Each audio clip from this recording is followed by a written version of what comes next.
Today I want to review the top 5 heroes in Call of Dragons where all you need to do is max the first 2 skills and you are in a great spot. This is called 5-5-1-1, when you have 5 skill points in the first 2 skills and 1 in the last 2, similar to how I have on my Thea here. So stick around in this video for the very best low token investment legendaries in Call of Dragons.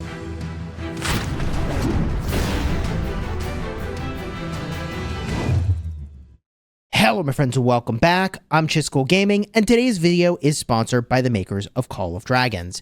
And I have spent a lot of time playing with many different heroes, battling for our continued existence in Call of Dragons. Let me tell you, the fighting gets really intense at times. So my goal with this guide is to give you a no BS set of recommendations on the heroes I would go to in a crisis if I were starting all over again and my city and my alliance depended on it. Now, I want to give a couple honorable mentions before I get into my list, because remember, the goal here is to create a 5-5-1-1 that is maxing the first 2 skills. And in this game, skill assignment is random. So when you unlock more skills, you can't control where they go. I would really love if the developers looked at that and changed it, but because you can't control where the skills go, certain commanders become really undesirable. For example, Nika is a really great legendary.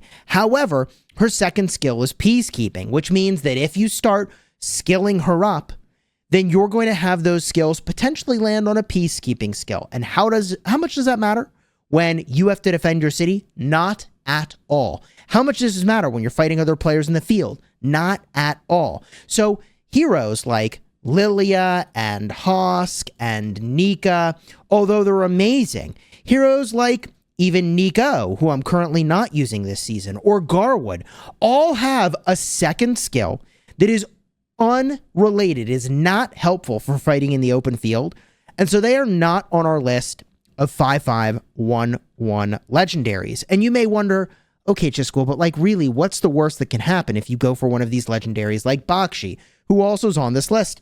And here he is. This is the problem. You see, to avoid this issue of having your skill ups land on the skill you didn't care about, like this right over here, peacekeeping, you basically max the first skill on your hero, leave them at 1 star. Then you take them all the way to 4 stars and unlock the 4th skill. That's level 30, 4 stars. And then you have random skill assignment. Well, my first 4 skill ups after getting to 5-1-1-1 all went into the peacekeeping skill. So this dude, when I fight other players, is just as good at 5-1-1-1 as he is at 5-5-1-1. This skill does nothing for fighting other players. I hope I've impressed upon you the importance of these heroes I'm about to tell you about that are really good to work on if you're using especially some of your universal tokens, because they have every skill at the start anyways, super relevant for fighting other players, okay? So before I get into this list, the final thing I want to do is give an honorable mention of a hero that you might be able to leave at 5-1-1-1. And this is in Season 2 of Call of Dragons. And people are telling me that Syndrian is absolutely cracked at just 5-1-1-1. And you can use him with literally any troop type. All that you care about is getting your extra normal attacks, which you can do. So Syndrian's active skill makes it so that you get 20% attack. And by the way, that doesn't specify physical attack, so it should work with magic units as well. And also gives you an extra normal attack every 7 seconds. Now, I have looked in the battle logs, and although you're doing an extra normal attack to your enemy, they still only counterattack you once, which is very interesting.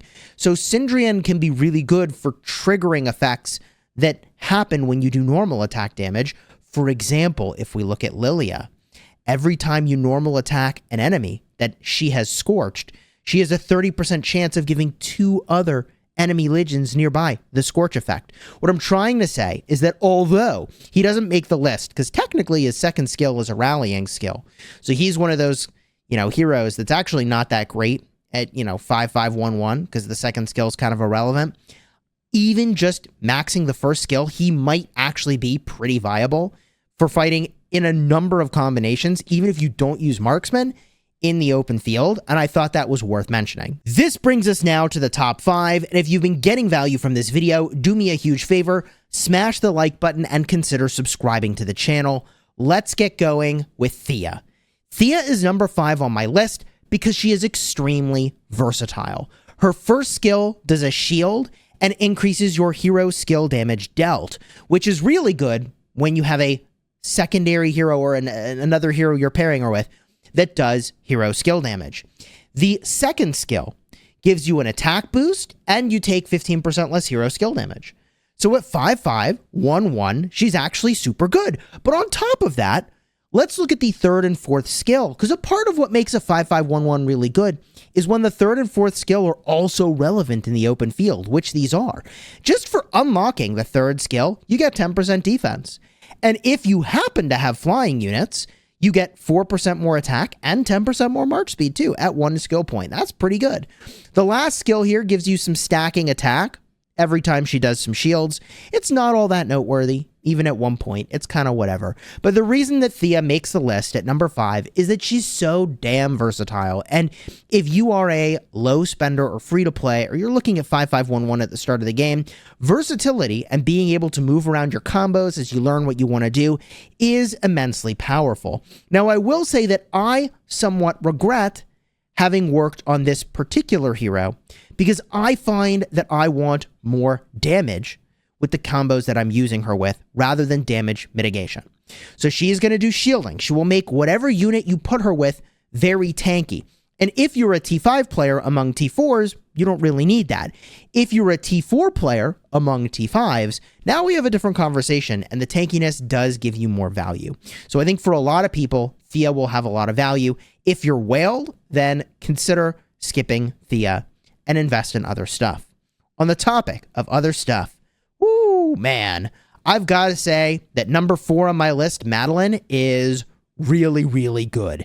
And what's crazy about Madeline is that although she is obviously an infantry hero, available from the lucky spins toward the end of Season 1, you could save up for her and use universal tokens on her if you wanted to. And what do you get? You get 20% physical attack and a shield that lasts for 4 seconds of 1200 factor. Now, this is pretty versatile. I mean, theoretically, I think you can use this with marksman, but I don't know for sure. Because she's just buffing herself, I don't think that the range actually matters. So what I'm trying to say is obviously you'd prefer to use her with infantry, but she's got some flexibility because even the second skill is not infantry specific. It gives you 15,000 more troops and a physical damage dealt bonus of 10% when you're in the field. This is a big deal. This skill is so good at the start of a new season because you unlock it very quickly, and you get that extra 15,000 troop cap right away when it matters the most. The third skill is infantry specific, and it's only 5% hit points and 5% counterattack. The fourth skill makes it so that when your active skill's shield falls, you do damage factor to nearby units. It'll be a base of 100 factor to 3 units, but let me tell you, from personal experience, Madeline is not here to do damage. She is here to soak damage in an infantry combo. Now, if you use her in some other combo, which I've not actually tested yet, she will make that combo more tanky because she's giving you a shield. And that shielding effect is really nice. So if you wanted to move in on infantry, there's no doubt that Madeline is really top tier.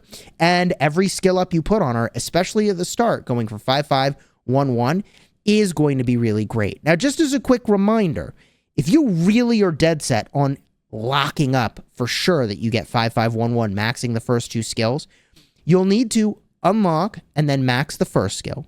Then you unlock the second skill and max it before you take her to 3 or 4 stars. You don't want to go to 3 or 4 stars if you want to max that second skill first, okay? From here, let's get a look at number 3 on the list. Number 3 on the list is going to be Emrys. And the reason is that cavalry are nuts, man. If you run into the back lines, you can do some really crazy stuff. And let me explain. Cavalry are not a frontline unit. That's what infantry are for. You send your cavalry in when the enemy has no more frontline, and then you shred all the remaining ranged units. You use your cavalry to run around in the back lines and pick off the enemy's gatherers and pick off people that are marching that are not paying attention. And as much as that sucks and as lame as I know that is, putting troops in the enemy's hospital means there are troops in the enemy's hospital.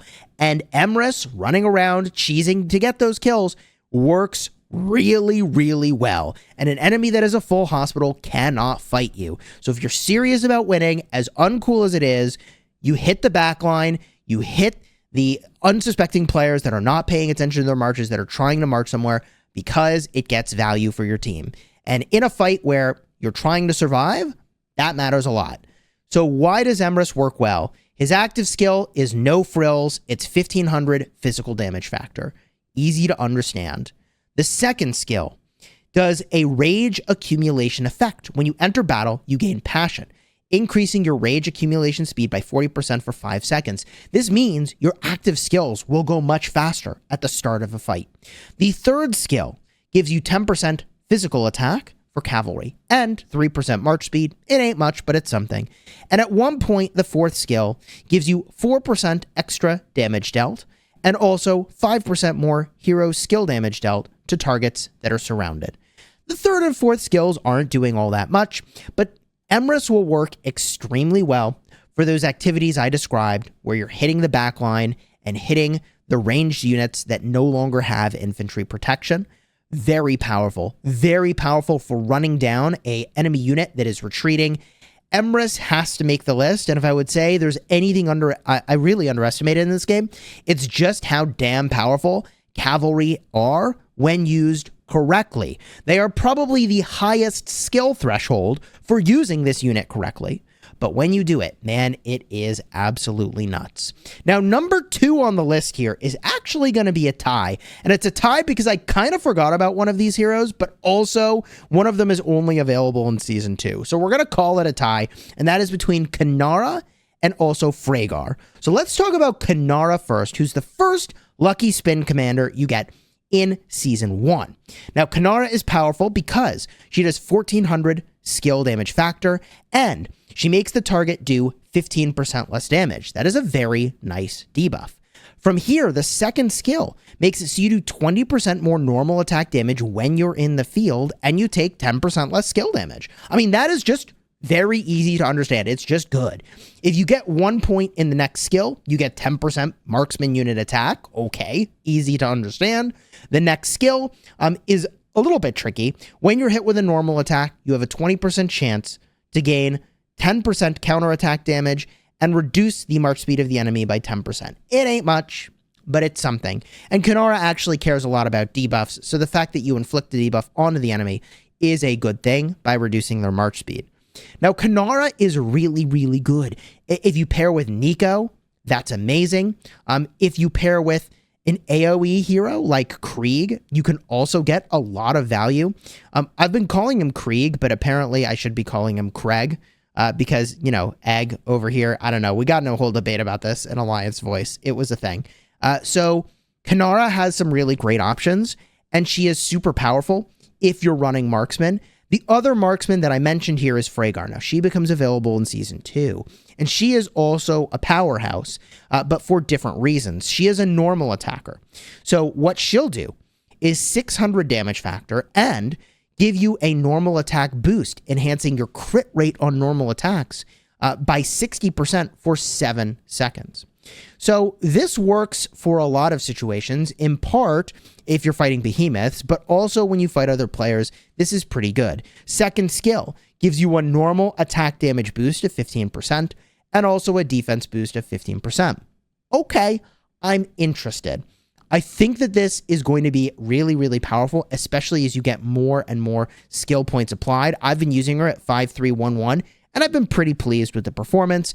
And again, that's less than the recommended 5511 we've been talking about. Now, the next skill over here gives you 10% Legion attack and 10% normal attack critical damage, which is great because she crits more. So now you do more normal crit damage as well.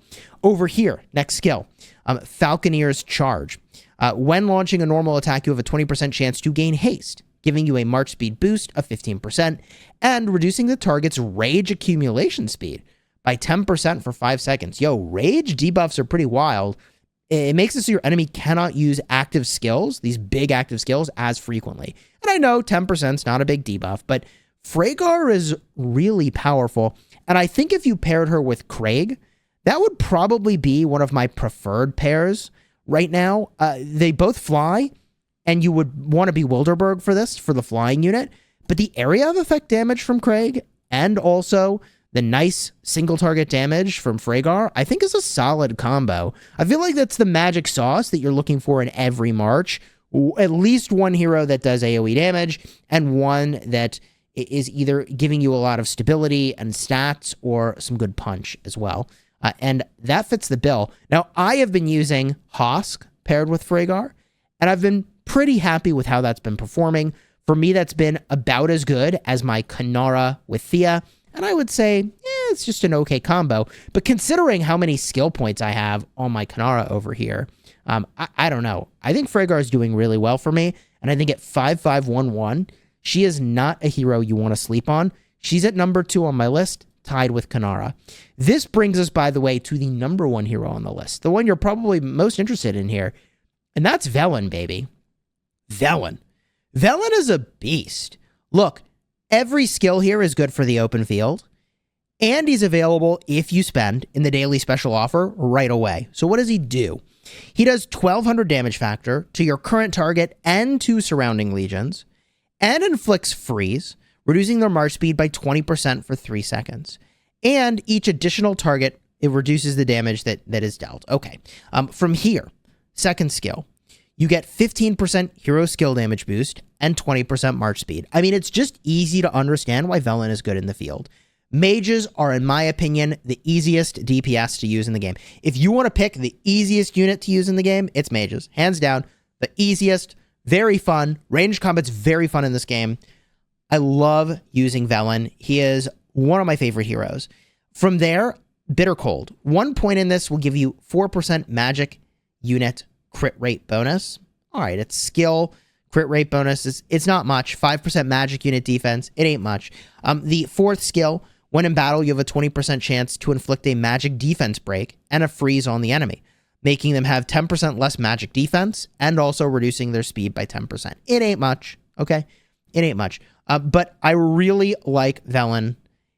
He is just so damn good. And in terms of pairs, I'm using Velen with Lilia, and I'm loving that combo. It's doing extremely well for me.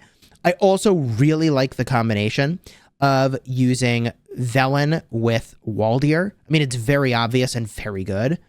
They're both frost mages, and they do AoE damage. It's incredible synergy. And I wish that I had gone in on Waldir, actually, this season, instead of going for Thea, and ran 2 mage marches. I think that would have been my preference for this season.